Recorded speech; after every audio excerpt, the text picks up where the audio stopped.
Hey, everybody. Welcome to the Daniel Davis Deep Dive Intel Brief, where we give you the information that you missed maybe this week. You didn't get a chance to watch everything, but want to make sure that you get the most important things that happened during the week so that you are prepared to enter next week. Listen, welcome. Happy Saturday morning to you guys all. We always appreciate you giving part of your weekend to us, and we want to make sure it's something and your time is well spent and valuable.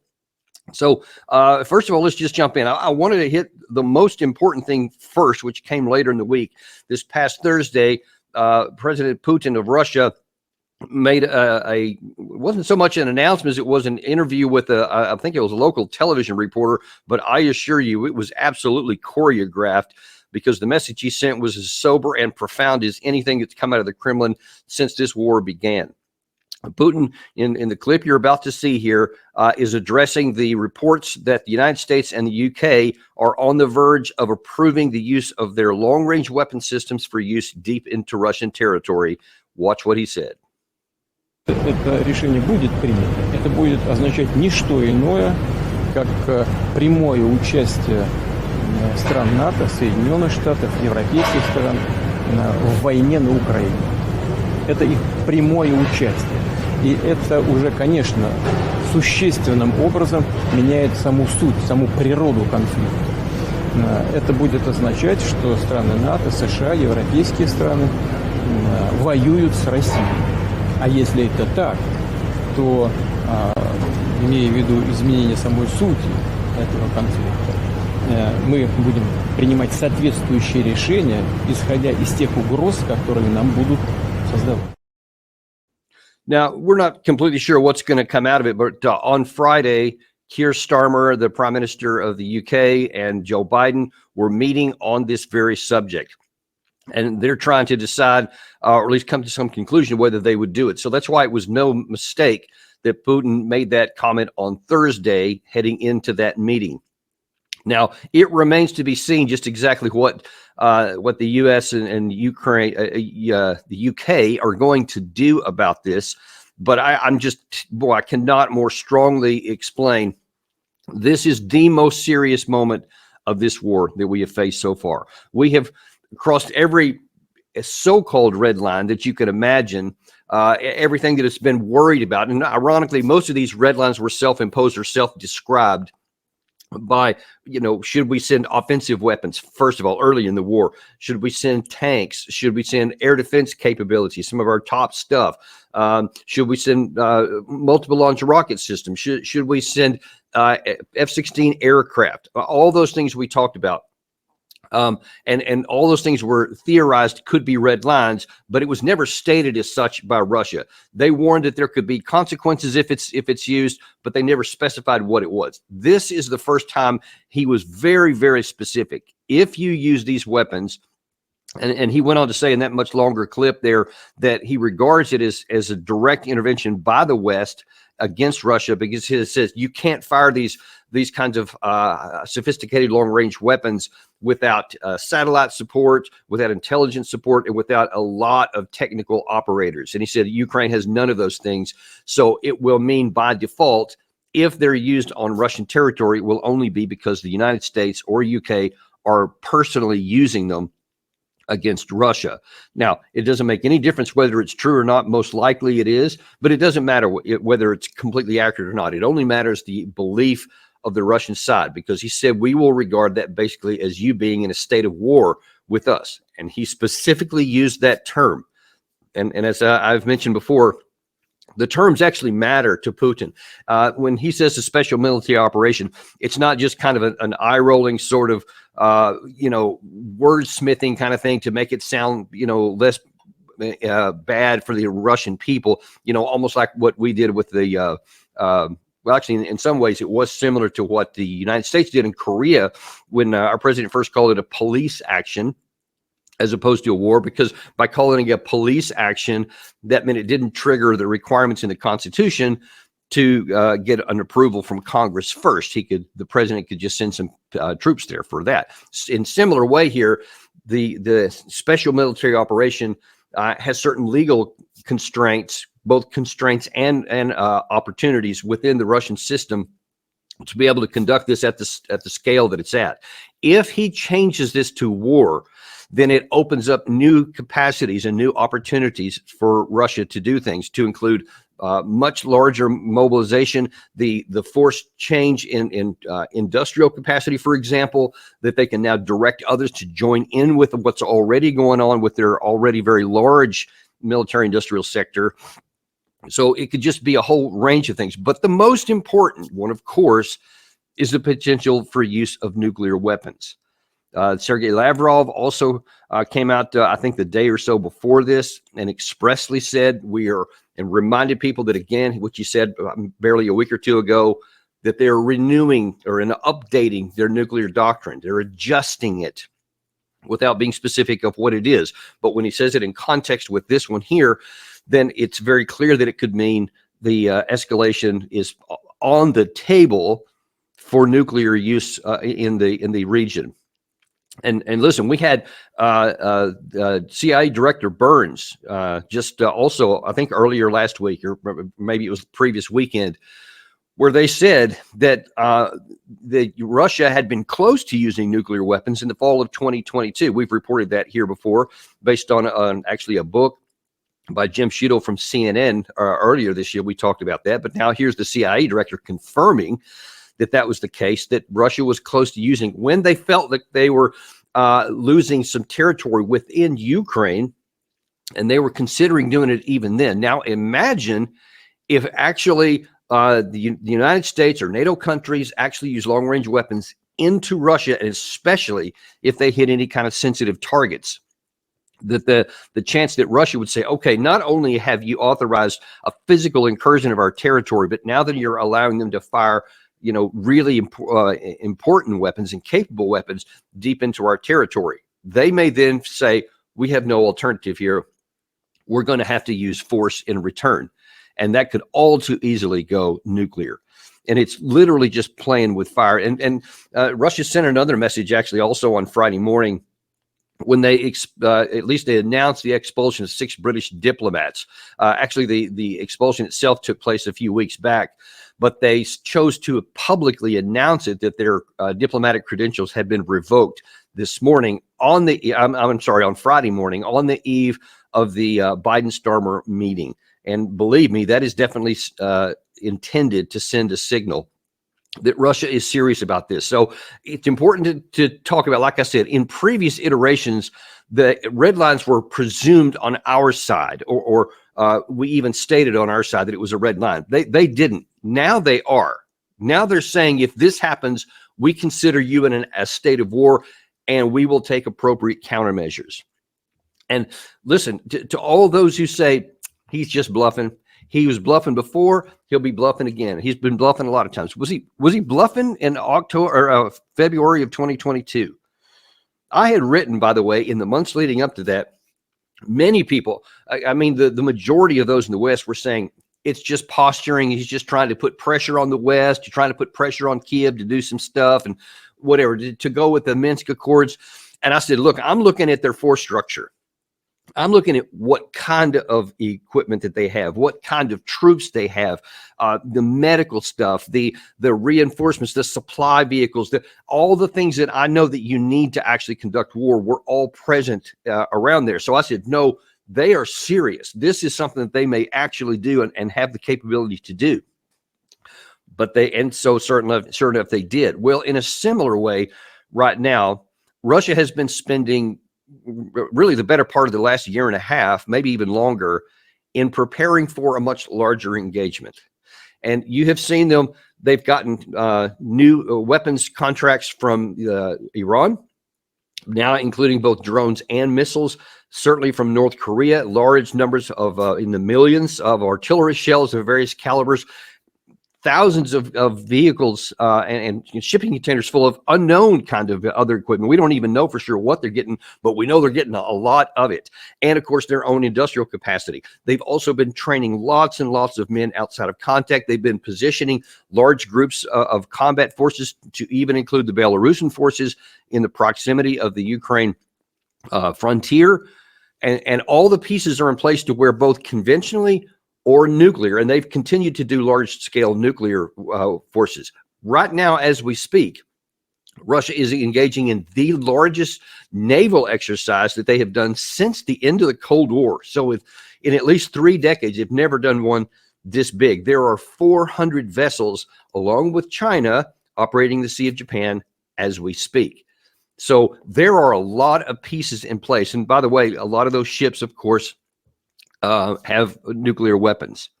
So that's when you look at a map, that's not too far time of flight wise from some American targets. And we need to be very, very clear-eyed on this.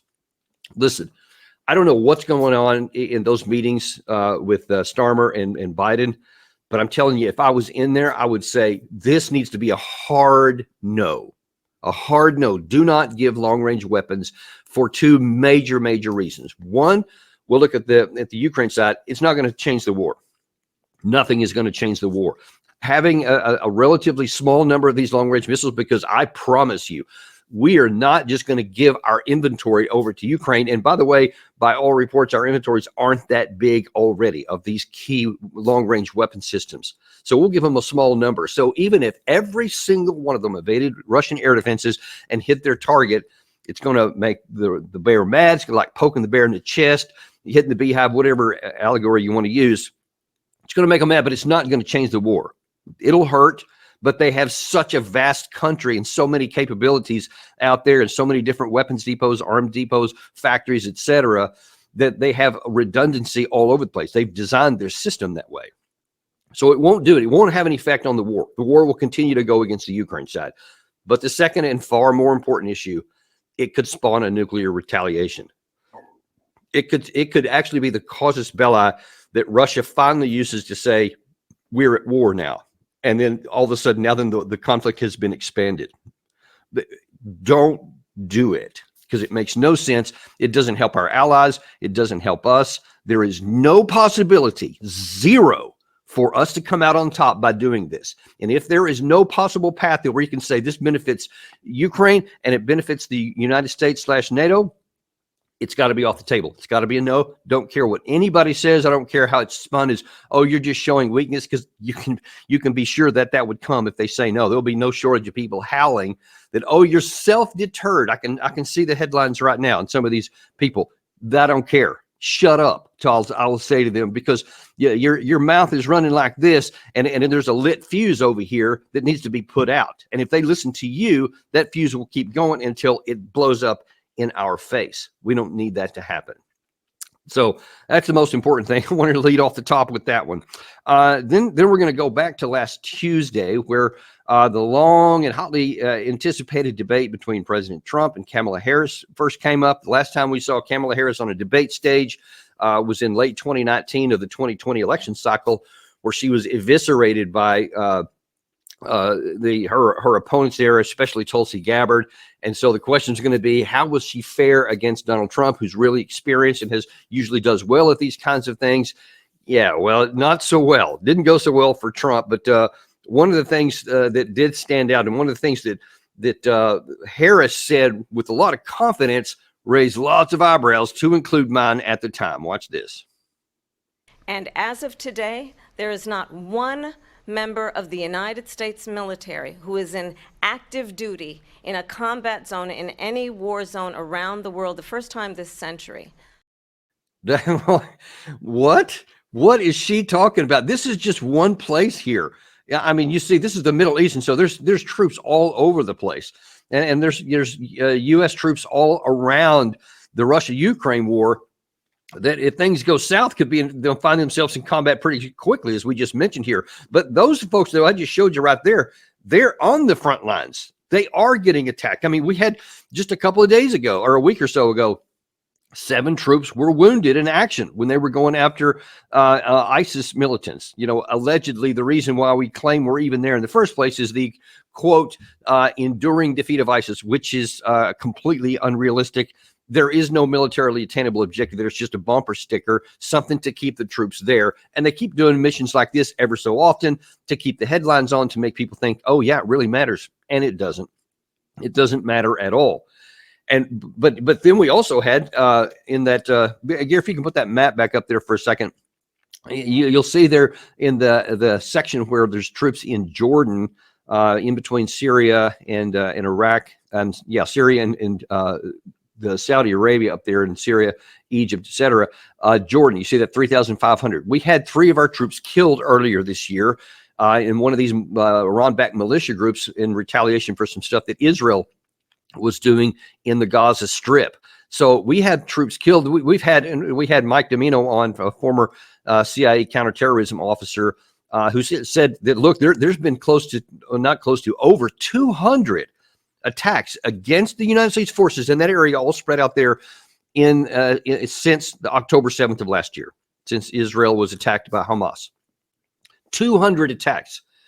And you want to tell everybody that no American forces are in harm's way, are in a wartime situation? I mean, what does she think those are? What about the American pilots that were actually engaged in combat operations against Iranian drone and missile attack a few months back in April, I think it was? What about the U.S. fleet that's sitting in the Red Sea, the Mediterranean, and elsewhere that are constantly fighting against the Houthis and going up against missiles that are fired against them even? What does she count all that stuff? And I just, for the life of me, don't understand why you would want to make such a clearly and obviously demonstrable statement.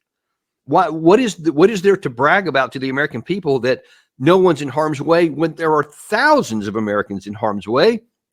Many have been wounded. Some have been killed. I mean, I'm just telling you, as someone who was deployed in that area in combat zone, I find it insulting that you consider apparently so little our contribution and the risk that you're asking us to take as the government that currently is in power, that you don't even consider that dangerous.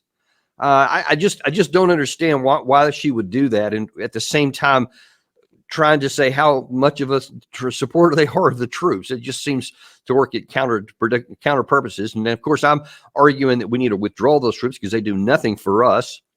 They don't do anything to improve the security of the United States. It just makes, I don't know, some people happy, and certainly in the Pentagon, it makes some people happy. Some people in the defense industry, it makes them happy. They just cannot get their fingers and let anything go. As you saw, they're still 3 years later crying about the loss of the deployment in Afghanistan, and they're clinging with white-knuckled tenacity to the troops in Iraq and in Syria and anywhere else over there. They don't want any of them to go, even though there's no compelling American security interests that would keep them there. I digress. But sticking with the same concept on the Harris debate, we also had Kelly Vlahos, who was the editorial director at Responsible Statecraft magazine here in Washington, D.C. She was looking at some of the stuff that Harris had said regarding I just let her speak for herself. Watch this. She keeps bringing this anecdote up that she was talking with Zelensky days before the invasion. Are we supposed to think you did a good job? Like, what are we supposed to draw from that? I think she just kind of wants to humble brag that she was in the mix and she actually was on the scene. In the room when it happened. Right, talking with Zelensky. But at the same time, she's showing how ineffectual she and the administration was. They're like, hi, you're going to be invaded. Here's some tips. I mean, I think Trump actually caught her and called her out on that towards the end of the debate, where he said, you guys didn't do a very good job. If it was me, they wouldn't have invaded. So you go there and you visit and they invaded two days later. Like, what does that even mean? Now look, let me say again, by all accounts, and including mine, in terms of debate performance, man, she just killed it. She just blew him out of the water. Trump was not prepared. He didn't have comebacks, to some obvious things that would have been easy to just shred the arguments that the vice president was making. He just didn't do it. He wasn't ready. And it looked like it. And of course, to an American public who's watching this, when they see her make these, strong declarative statements, and especially when they're delivered with, impassion and they sound confident, she's dressed, like a professional, she looks presidential, then they're liable to think, well, I guess that's right. That's one of the reasons we have this show here and why we're showing this particular clip here, because there's a lot wrong with what she said and what Trump could have easily just deflected what she said.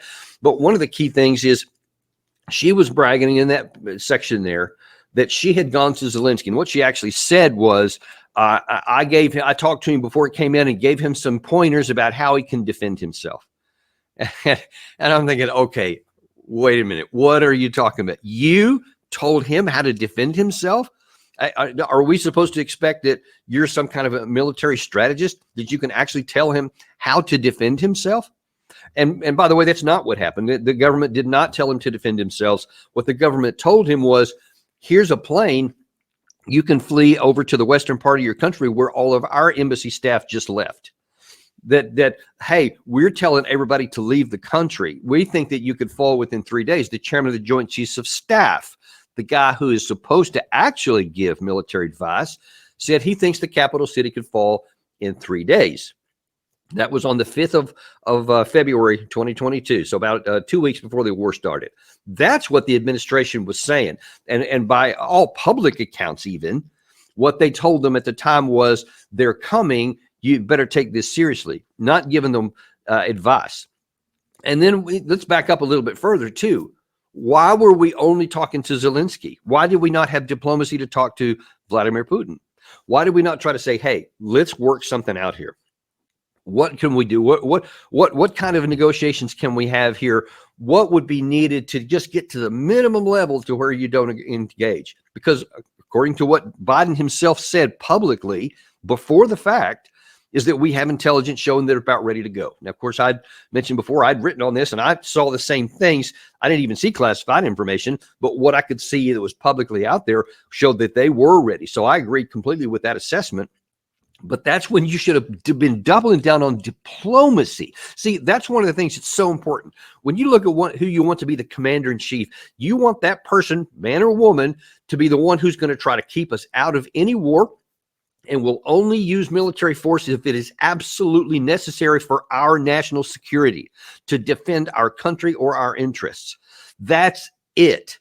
It's not a policy tool. It's not something to coerce somebody to do something that we want, because that is an egregious, number one, violation of the Constitution and the 1973 War Powers Act. It's also a misuse of our military personnel to hold their lives so cheap that we're willing to use them as literal pawns on a strategic chessboard to try to accomplish some policy outcome that we want. So one should reasonably ask the current administration, why did you not put a lot more effort in diplomacy with Russia to try to walk them off the ledge, to try to give them any reason at all not to attack while still preserving our security? But instead, you see you're cocky there that, yeah, I told them how to defend themselves here. No effort was even made to go to Russia. And that's of course endemic right now. When was the last time that the president of the United States talked to his counterpart to Russia? Hasn't happened. Not since I think the last time was, at least in face-to-face, was certainly June of 2021. But there's no evidence that he's even made a phone call since the war broke out. No effort at all at diplomacy. All we want to do is, quote, give Ukraine as much as we can for as long as it takes. And of course, now then, as I'm speaking here, they're probably still talking, certainly we're on Friday, about expanding the war yet another time with the introduction of long-range weapons. American troops would then obviously have to use these, as would British troops, because Putin is correct. Those things cannot just be, it's not like a rifle that can just hand it to Ukraine and, go off and take care of this and do whatever you want to do with it. This is something that has to be handled, targeted, and operated by highly technical and competent combat troops. That's just the way it is. It's the way the system's designed. Those things can't just, you can't hand them off to somebody and just shoot them. So if that happens, we will be in a real problem. And I want to hear someone who wants to be the commander in chief explain how they're going to do something to use diplomacy to solve the problem at the lowest possible level, at the lowest possible cost. That's supposed to be, that shouldn't even be a question. That should be an assumption that anyone who wants this office wants to solve problems at the lowest level, at the lowest cost. Not to ignore a whole category of anything that doesn't include military and see how high we can ramp it before getting sucked into a war. I mean, how ridiculous is that? Yet that's the state of play in American electoral politics today about who wants to be the next president of the United States. And to his credit, although he did really kind of stumbled around, is Trump actually does want to have a negotiated settlement. He actually said that, and that's one of the areas where certainly we applaud him on that. He wasn't quite so Seguin in the Middle East, and it's unknown what he would do in Asia because that wasn't brought up for some reason. The debate moderators didn't think it was important enough to talk about, even though it's a potential area of another nuclear conflict. But we'll discuss that at a later date since they didn't. Moving on. Now let's go, in fact, to the Middle East. We had Professor Omar Bartov, professor at Brown University of Genocide and Holocaust Studies and a former IDF combat soldier. That's really important to point out here because he is trying to, he had just returned not long ago from a visit to Israel where he was born and raised and has been living in the United States for quite a long time. But he said he tries to go back at least once a year. And this was the first time he'd been since the October 7th terrorist attack against his country had started. And he said he was shocked by what he saw and disturbed. Watch this. We now have a situation in Israel of 50-50. There are 7 million Palestinians and 7 million Jews in the area controlled by Israel. Of the Palestinians, 2 million are Israeli citizens, who are in many ways second-class citizens, and the others are occupied population. And so that question, how do you resolve that, has been at the core of Israeli politics. And yet, in the last 2 decades, under Netanyahu, he has argued consistently that we can manage this issue. Somehow, we don't need to talk about the occupation. In fact, it's not even called an occupation in Israel anymore. It's an area that belongs to historic Eretz Israel, the land of Israel. And on October 7th, that whole idea, that whole paradigm exploded in everyone's face because Hamas attacked viciously, brutally, killing hundreds of civilians, but showed that you cannot keep that group under the rug, that you have to resolve it. And now the question is, do you resolve it by military force, meaning expulsion, suppression, and ultimately genocide, or do you do it politically? And to do it politically, there's not enough force in Israel. There's not enough of a public in Israel today to push for that on its own. It can only happen with outside pressure, and the most important pressure has to come from the United States, from the American government. One of the things that he said there elsewhere in that article, I'm sorry, in that episode, but also in an article he had written in The Guardian, was that there is not enough military power in the Israeli Defense Forces to militarily solve all of their problems that they're trying to do. You have Netanyahu, the prime minister of Israel, who emphatically says he is going to have, quote, complete victory. He wants to utterly destroy, not defeat, but destroy Hamas, which means wipe them off the face of the earth, which means none left. He wants to kill or jail all of them, and that is his objective. That is militarily unattainable. The only way that can be attained, the only way that it can actually be attained is to expel or kill all of the Palestinians in the Gaza Strip. That's it. There's no other way. And now then you add on top of that this constant friction between Israel and Hezbollah in the north of their country, in the southern part of Lebanon, that also cannot be solved militarily. And especially after the Israeli Defense Forces have spent now almost closing in on a year since this attack first happened. And they are worn out. And they have used their reserves almost like, not almost, but like basically like an active duty force, but that is having catastrophic impact on the society within Israel. It's causing a terrible impact on their economy. Of course, they're losing millions and millions of dollars to tourism that they normally rely on because a lot of people are afraid to go there. So that it's like way, way down. The economy itself, because the people who are supposed to run the economy are in uniform in large segments of time. So they're having problems with that too. They have hundreds of thousands of people that have been pushed out of the northern part of Israel because they can't safely stay there because of this constant back and forth of missile and rocket fire between Israel and the Hezbollah. So, and literally there's hundreds of thousands on both sides of that, by the way, that have been expelled. But all that's putting pressure on Netanyahu. And instead of saying, you know what, this is just a bridge too far, we're going to have a negotiated settlement. We have to have a ceasefire. The United States has been trying to get a ceasefire for months and months and months, even going so far as to the very rare exception place where they went to the United Nations, UN Security Council, to get a resolution passed that calls for an immediate ceasefire. And of course, there hasn't been one, because Netanyahu doesn't want a ceasefire. What he wants is unmitigated and unrestricted military support from the United States. And if he has his way, and this is based on an observation of actions, not words, because with his actions, Netanyahu wants to draw the United States into a war with Iran and with Hezbollah, because with the entire United States armed forces, he's actually got a shot. If, all things being considered, and taking the morality out of it, and the consequences that may happen, and what if Russia joins in with Iran, et cetera, those are separate issues that are related. But for the moment, it would be, let's be plausible from his perspective, that if he can draw the United States and basically just take the U.S. armed forces to use as his own to do what he wants in the region, it's plausible. Short of that, it's not. So that means it's incumbent on the American president to say it is not in our interest at all, zero, to get into a war in the Middle East.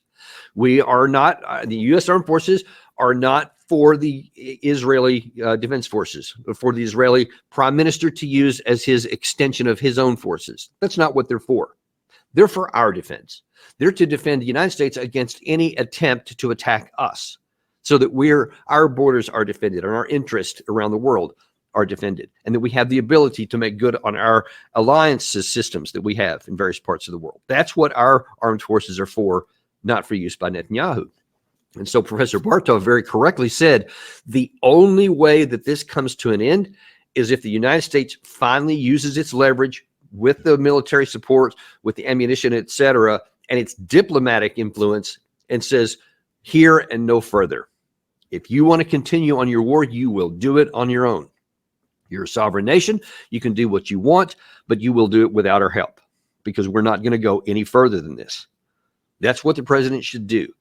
That's what, in an isolation, would have been great to hear from the candidates on this topic at the debate, so that we would know before we vote who we're going to get into office, because that's what's in America's interest. If you're wanting to find out who the next commander-in-chief is going to be that you want to hire the person that's going to take care of your interest, the person that's going to look first to defend our country, to preserve our combat power, to not fritter away the lives of our service members.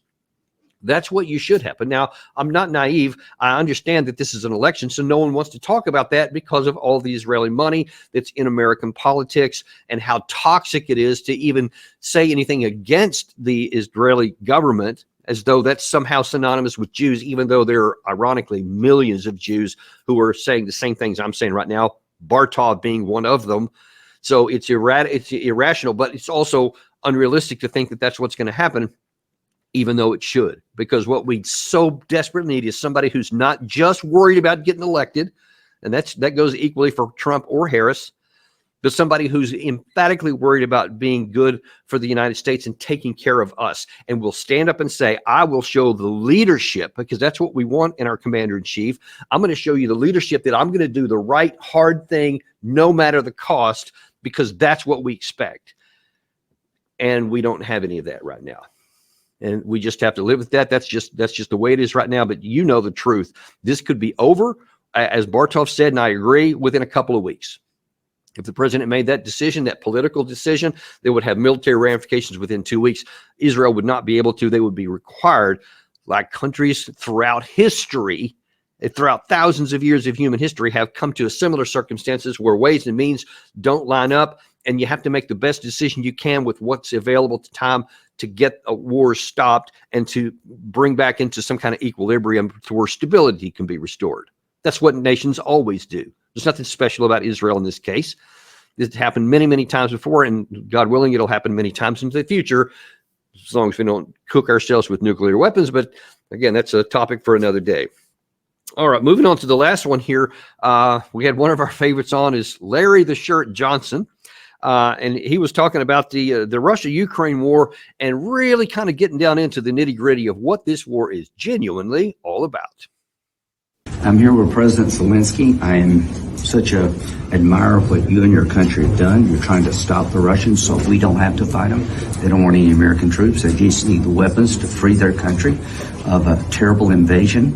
They're sitting on $1 trillion worth of minerals that could be good to our economy. So I want to keep helping our friends in Ukraine. We can win this. They need our help. Yes, we need, and we have already.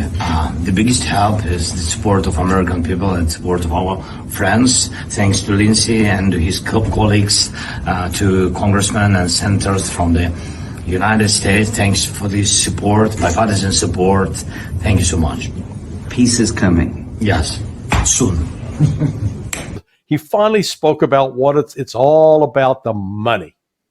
It's all about those resources.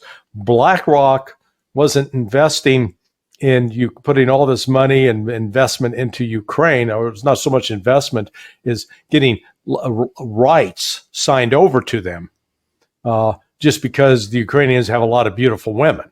You know, this wasn't about stocking a beauty pageant. This was about access to oil, access to gas. When you consider the fact that Ukraine, of all countries in the world, is the 5th largest in terms of natural resources. The natural resource countries come, I think Russia's number 1, United States is number 2, China may be like number 3. Forget who number 4 is. Ukraine's number 5. Wow. And so then you look back and go, so if they got all that wealth in terms of natural resources, why are they the poorest nation in Europe? And the reason is the corruption. And I don't want to tag off on that last thing that he just said there, because that is far more important than may be apparent. Ukraine has, as Larry said, the 5th largest pool of natural resources of any country on the planet. By all rights, they should be at least in the top 10 most rich countries on the planet. And instead, they are the poorest country in all of Europe. Think about that for a second. What does that tell you? That tells you that the administration and the system of governance is intensely corrupt, because they have been subverting themselves from the beginning. So they undercut their own chances of success, and it's been happening for 30 years, ever since 1991, when they became an independent nation. So they have been harming themselves, and that means they've been stealing a lot of their own country's resources. The oligarchs, the people who were in power, and man, there's been a lot of different leaders that have been kicked out of office. They've had revolutions, all kinds of, in a relatively short period. All that instability is because of corruption. It's just exchanging one corrupt leader for the next one. And I know it's not popular to say in the United States today, especially because we think Zelensky is the next great hero in Western civilization. But here's the truth, that it's still all about the money, and it's still about corruption, because this is from December of 2023. This is after all of the ashes stopped falling from the attempted offensive by the Ukraine side in the 2023, from the summer up to December. So it was a disastrous. They lost tens of thousands, probably hundreds of thousands of troops during that offensive.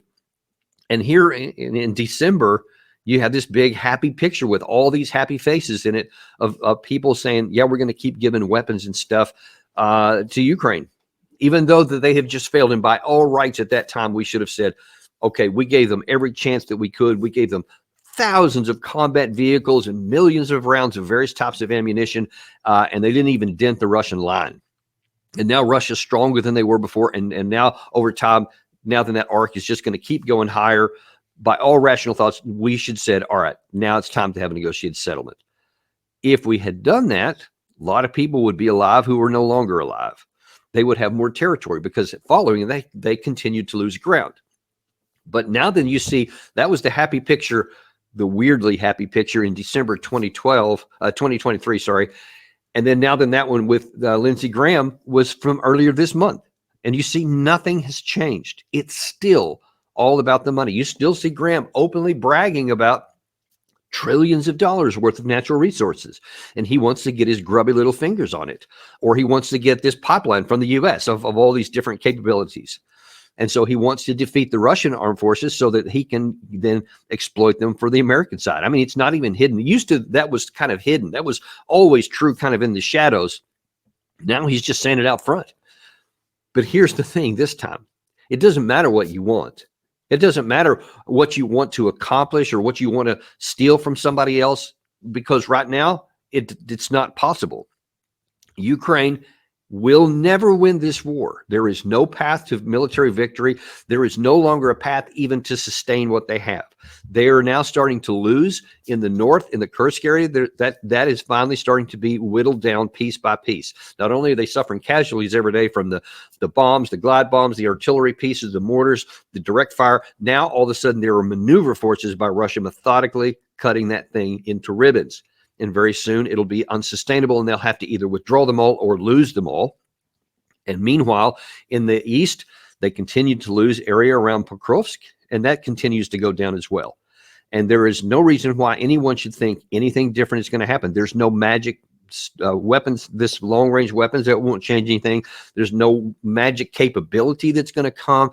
The Ukraine side isn't magically going to suddenly have combat experience just infused into their troops and they'll be able to fight differently. They're not going to. There's no path to it. They will eventually lose the war because of the policies that we're adopting, because of the path that we're going down. We are ensuring that the Ukraine side will lose, and then we will be face to face with a dilemma that I don't think anyone in the West has given any thought to, that we will come to a fork in a road. And unless things get out of hand with this long-range missile stuff first and that war explodes. If it doesn't, then conventionally, we'll eventually get to a point to where the Ukraine army can no longer maintain any of its fronts and it will physically collapse. And then the West will say, do we acknowledge that everything we have tried to do, all these grandiose statements and all these promises of support for as long as it takes, will have turned into, been exposed as being absurd? And then we just have to close off the chapter, shut that down, build up our defenses along the eastern flank in NATO, and go on with our lives, knowing that we lost and seeing that Russia is now much stronger than it was in February 2022? Or do we make matters worse and escalate the war and think about even entering into the war to save the western part of Ukraine, for example? It's hard for me to imagine us acknowledging failure and just, nipping it in the bud and just saying, all right, that's it. We did the best we could, because we should have done that in December of 2023. We didn't. And you see, we're not doing it now. So it seems unlikely we're going to do it then. And that is one of my biggest concerns, and why I keep talking about this kind of stuff and making sure that you know the truth and that we keep getting it out there. So again, I ask you to support this channel, like and subscribe. That has more impact than many people realize, and share this with everybody else. And we've actually added, our podcast capabilities now. You can get these podcasts nearly anywhere you get podcast, Apple iTunes podcast, iHeartRadio, Spotify, etc. All the things you can see there on the screen. Spread this around, folks, because the more people know the truth, the harder it is for folks like Lindsey Graham to say some of these absurd things it is. And we want to make it hard on the decision makers too, whether in the United States, UK, or any other country in the West. We want to support anyone who's moving towards peace. Thank you very much for watching. We always appreciate you, and we'll see you on the next episode of Daniel Davis Deep Dive.